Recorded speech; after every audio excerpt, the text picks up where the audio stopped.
ព្រះហើយបាទពិតជាមិនគួរឲ្យជឿសោះបាទត្រឹមពេលតែប្រហែលជា3-4ថ្ងៃតែប៉ុណ្ណោះអ្នកដាក់ញត្តិចង់ឲ្យ Kylian Mbappé ចាក់ចេញពីក្លឹប Real Madrid បាទកើនឡើងរហូតដល់ទៅជិត30លានដងទៅហើយអូយបាទពុកម៉ែបងប្អូនពិតជាមិនគួរឲ្យជឿសោះចាំបានថាកាលពីថ្ងៃច័ន្ទដើមសប្តាហ៍កន្លងទៅបាទមានក្រុមអ្នកគ្រប់គ្រងបាល់ទាត់នៅលើអនឡាញមួយក្រុមបាទបានប្រមូលគ្នាបាទដាក់ញត្តិបាទ sign in បាន20,000 ដង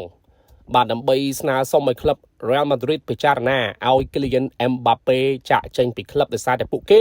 មិនពេញចិត្តខ្សែប្រយុទ្ធអន្តរជាតិបារាំងរូបនេះឥឡូវគិតមកត្រឹមថ្ងៃប្រហ័សនេះបាទចំនួនអ្នកដែលដាក់ញត្តិតាមអនឡាញនឹងកើនឡើងរហូតដល់ទៅ28,796,869 ដងទៅហើយបាទគិតត្រឹមបាទល្ងាចថ្ងៃប្រហ័សនៅកម្ពុជានេះបាទពិតជាមិនគួរឲ្យជឿមែនបាទមុនពេល